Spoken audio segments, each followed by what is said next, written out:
Yes. Yeah. But like the comparison, like with me and some of the other guys. So that'd be something neat to see, the Harris Centers. The Pirates playing in Williams. Welcome to episode 59 of the Not Sports Podcast, the home of sports talk for everyone. I'm David. I'm Jason. Welcome aboard. So we did a lot of talk with the Phillies and how they were going to be, and now we're going to what's happening around the MLB for the first period. We're in hot stove season, so. Because I did see it, it was posted on Facebook that it's 110 days till opening day. I'm not thinking about opening day. I'm thinking about pitchers and catchers. Come on now. That's what I saw on a post, so that's coming closer. Hot stove season has been it's been unlike other recent seasons, where a lot of the big name guys are signing right before or during spring training. Teams and players are locking up deals. They locked up a ton of deals last week at the winter meetings, which haven't been held since 2019. I think we got to start with the biggest one if we're going to talk about deals that were made. Aaron Judge is staying a Yankee with a 9-year deal for $360 million. Yes, I know a lot of people were expecting him to move because of the fantastic season he had. Well, did you hear about some of the things that he did to make this happen? No, I did not.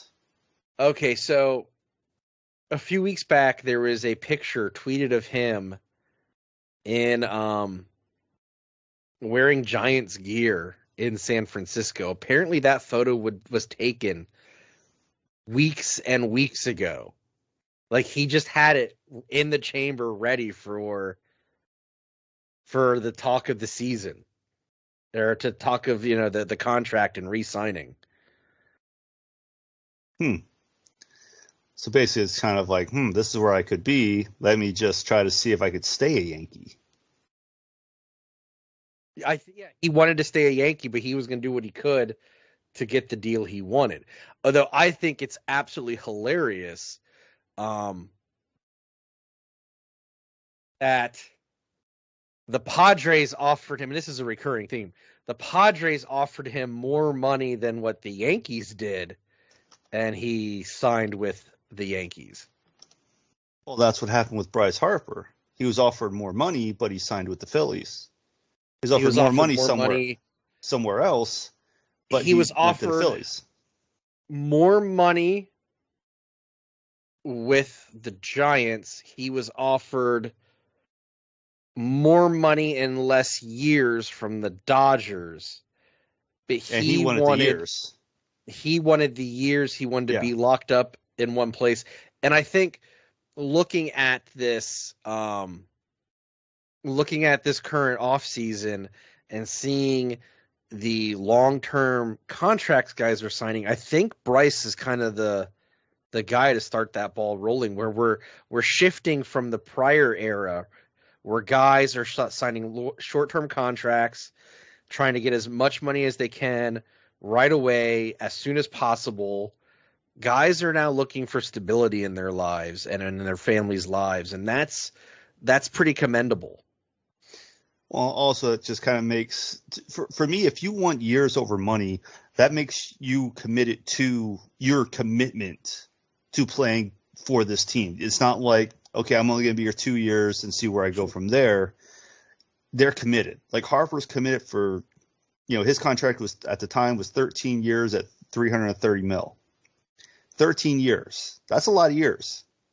And for me to say that with a player of he's committed, he is committed. It was unexpected, the amount of years he got. And he got the amount of years with a no trade clause. Like he wants to stay in Philadelphia for 13 years. He's now, year 4, year 5 into this.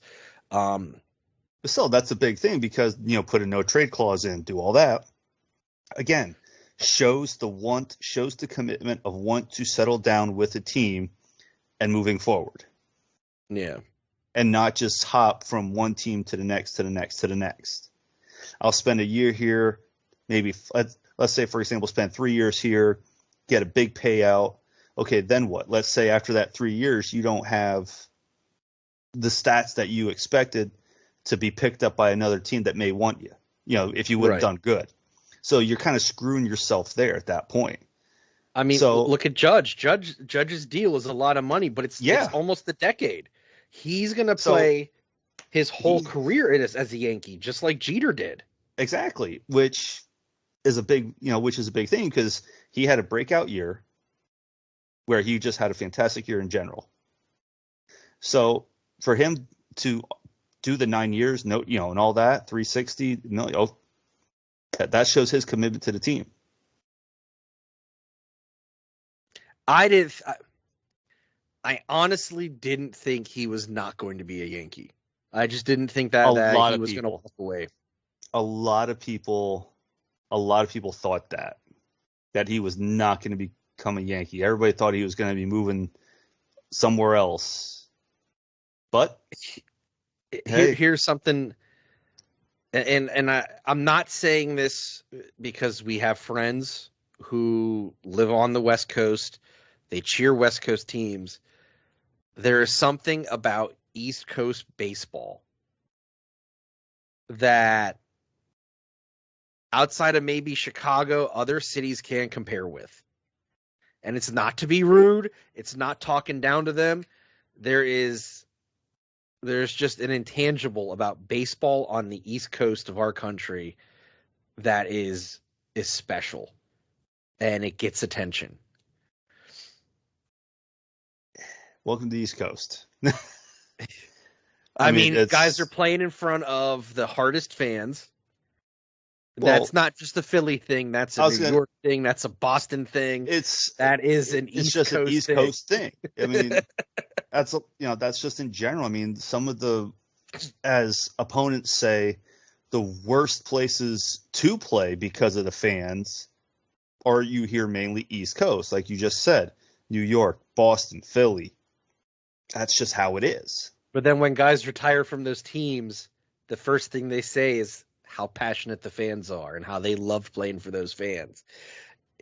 If you play hard, you are dedicated, you go all out, you leave nothing on the line for an East Coast team, those fans are going to love you forever.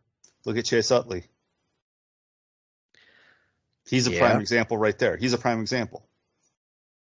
He went to the Dodgers. He came back to Philly. He had a huge standing ovation. Every time he came back to Philly, he had a huge standing ovation. But it's not just him. I mean, a great example of the fans' admiration and respect for a player was when Bill Buckner finally came back to Boston for a Legends Day. And he was afraid he was going to get booed out of the building because of 86, and they gave him a standing ovation. Yeah, he made a mistake in the 86 World Series, but those fans remember the player he was, not just the mistake. Yeah, and that one mistake, unfortunately, did cost him the World Series, but... Okay, so there's far more at play than just his mistake. A lot of things happened in that inning to lead to his mistake that aren't his fault. I can say it happened. He gets the blame for it, but he wasn't the one who loaded the bases up. I mean, it happens. Everybody makes mistakes. I mean, in hockey, a player puts a puck in his own net. Baseball, stuff like that can happen. It just hops a certain way. You don't expect it. But back to the matter at hand. We're going off here a little bit. Shocking. We always do. I kind of want to say this for last, but let's do Trea Turner. The Phils got their guy. I figured you may want to say this for. I thought you were going to say this for the one for last. I thought you were, but well, okay. It's chronological in the list that it's next. So it doesn't. When was the last time we gone by the list? I don't know exactly. The Phils got their guy. The fan base is ecstatic. And come to find out, it's where he wanted to go, just like everyone was predicting back in June or July that he wanted to play for the Phils. And I even said to you back in July, I'm like, I don't believe this. Well, clearly I was wrong. Hey, here you was are. Here it absolutely is. 100% true. He wanted to be a Philly. I watched the press conference where they introduced him. I was going to watch it, but then forgot about it because, everything happened. He talked to Schwarber. He said him and his wife had both spoken to Bryce and his wife. We got to say here for 1 second. I think Bryce's nickname should be the Recruiter. Because he got them to sign JT before he became a free agent. Yeah. He got them to sign Schwarber. Now he got them to sign Turner. And for Turner, it's 11-year, $300 million. So right there's with a no trade. Yes, and Turner is now making more per year than Bryce. I mean, at least at least with him, at least now with this, a commit, same thing with Judd, commitment to a team. 11 years. Well, and a big thing for him is he's got like a 1-year-old child. His wife's from New Jersey, like right over the bridge in New Jersey. Like she's right at home. They want to settle their roots somewhere where they can be near family and they can have a good life. Well, there you go. Perfect. It's a whole different mindset these players have than previous generations. Hey, it's not a bad thing. No, there's something admirable about that, where they, it's not just Turner signing a big deal. It wasn't just Judge signing a long-term deal. Xander Bogaerts just signed a 11-year deal with 280.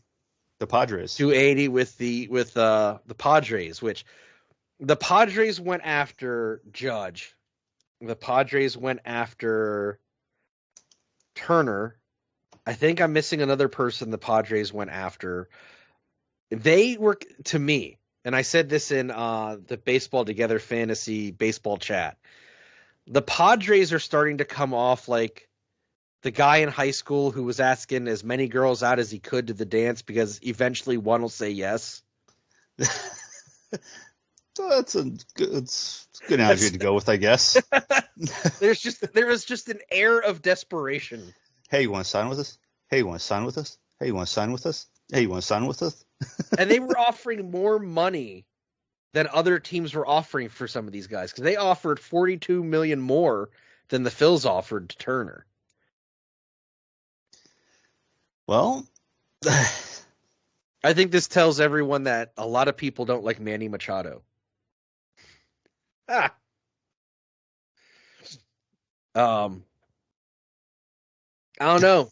I mean, the rumor is guys want to play where it's warm and it's sunny, and apparently a lot of guys don't. Well, hey, it's all depending where you feel and pretty much where you're going to feel comfortable with. I mean, well, yeah. I mean, you want to go to a place where you think you're going to fit in and you're going to be able to contribute. And now there's a logjam at shortstop in San Diego because they have Fernando Tatis Jr. whenever he's finally going to be healthy. He's a shortstop. Well, and now you just signed Xander Bogaerts to a shortstop contract. I mean, then again, it's baseball, so the only time you play where it might be cold is October. That's the only real time that you'll play when it's possibly cold.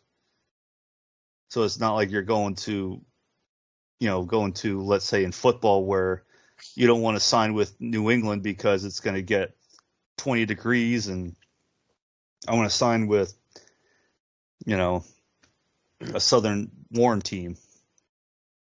What do we got here? We just hit on Bogaerts. Before we get to this one, I think we got to touch on Jacob deGrom 5-year deal with the Rangers, which I thought was really interesting because the Rangers didn't seem to set the world on fire, and he just went from a playoff caliber team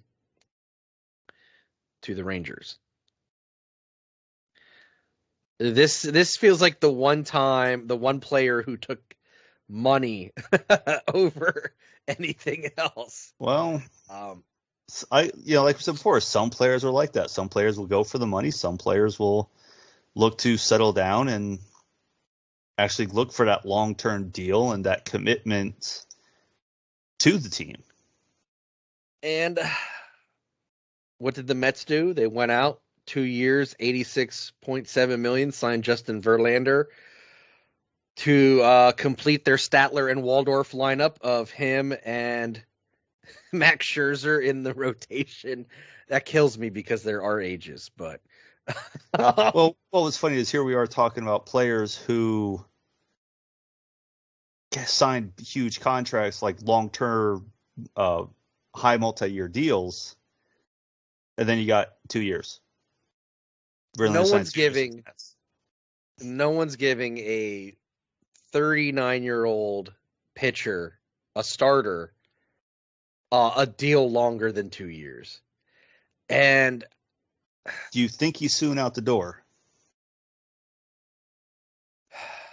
I'm sorry, Mets fans. I think this is going to be where he falls off the cliff. Oh, here it is. It's not to be. No, I'm not saying it to be rude. He did not look exceptionally great against the Phils in the World Series. I mean, he won, towards his game that he pitched. He pitched too, and he got roughed up big time. Well, didn't he win his second outing with them? He did, but it wasn't like it was dominant lights out pitching. No, but still, they're going to classify a win's a win at that point. No, a win is a win, yes, but I'm just saying. Anyway, he's 39. They're paying him into his 41-year season. His age 41 season. He's already come back from Tommy John surgery. He does look good. But do you think he's going to be somewhere can't stay where good? You have a shelf life, and after that surgery, it did wonders, but you can't stop aging. Well, unless you're Tom Brady, well, Tom Brady's looking mortal this year. I mean, yeah, and I'm not saying it to talk shit on Justin Verlander. I'm just looking at realistically. Yeah, realistically, you don't see pitchers going. Jamie Moyer with his 79 mile an hour fastball. We might see that with Verlander. I mean, who knows how much he's actually could be with the Mets? Who knows? I mean, it's hard to say, and it's hard to say what's going to happen after that. It's going to be interesting to see how the season plays out for all the teams because it's a whole new world this year. Yeah, there's definitely been a lot of moves, that's for sure. Because the shift's going to be banned. Pitch clock. See, some of this stuff I'm already used to, though, from minor league ball. Well, that's minor league ball. I mean, now these are being implemented into the big boys. Because now this year it's bigger bases, pitch clock, banning the shift.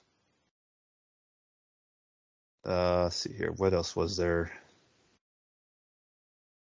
I thought there was more than that. I know there's more than that. There has to be. Well, I think the biggest thing outside of the rule changes is the schedule change.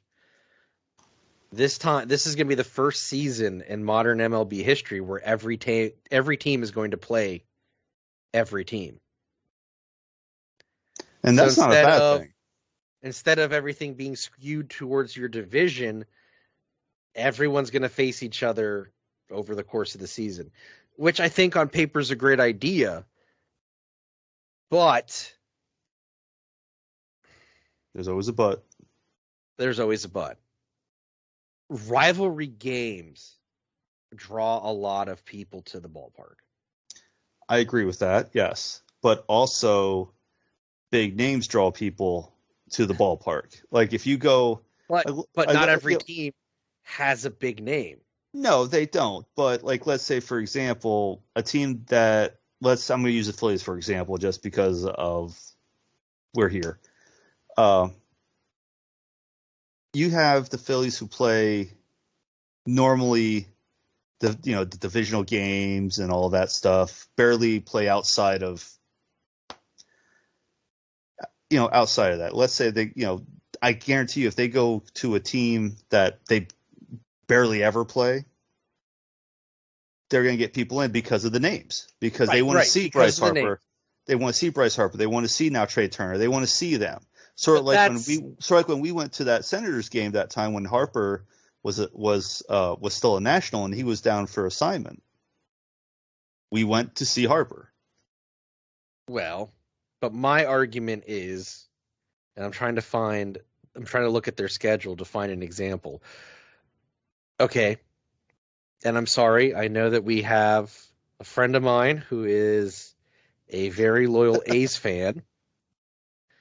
But the A's, if the A's come to town, who's the draw? What's the reason to go see the A's play the Phils when the A's come into Philly? If they come into Philly, they're playing in Oakland this year, but next year, who's to say Oakland doesn't come to Philly? Yeah, I mean, there's nerds like me who are like, oh well, the Athletics used to be in Philly, ha ha ha, old AL-NL rivalry from years gone by. It's more of a history with that than it is the names. But we're talking about a team that doesn't another team that doesn't invest in their franchise. So what's the draw? Like, I hate to put it that way, but like, yeah, when the Angels come to Philly, people are going to come to see Trout and Ohtani versus Harper and Schwarber and Turner and Castellanos and blah, blah, blah. Like, there's a reason why rivalry games sell more tickets. Well, look at hockey when, let's say, the Penguins and the Flyers or the Penguins and the Caps. You're going to sell that because of the rivalry. Same thing with any type of football, baseball. It's just that's how it's going to be. The rivalries will sell. Like the Royals are going to be playing against the Phils in Philly this year. My only incentive to go to one of those games is because I have a good chance of getting decent tickets. Well, to me, at that point, it's, going to a game is going to a game. At that point, I mean, you can get yourself good tickets on a weekend, especially a Saturday. Sure, why not? No, I like getting midweek day games. Take a day off, go down to the ballpark for a day. Why not? Right? Why not? And you know what? Before we wrap this up, there's still a ton of names out there that haven't even been signed. So yeah, that is true. Dansby Swanson's still unsigned. Carlos Correa is still unsigned. There's still Carlos Rodon, Chris Bassett. There's a lot of guys that have not put pen to paper with the team yet. Well, and that's what needs to be done. We need, they need to get moving on some, depending on if they want to keep the players or move them out, get them out there. Because some probably signed with who knows how many are going to be probably signed with the Miners. Rumor is the Yankees are going to make another big move. So I'm thinking probably Rodon. I don't know. We'll see. But the rumor is the Yankees are going to make another big move. Who knows? I mean, you may think one thing and then something else happens. Who knows with it? You know how this can go. I know. Who knows how this can go? So, on that note, that is the end of the first. We'll be right back.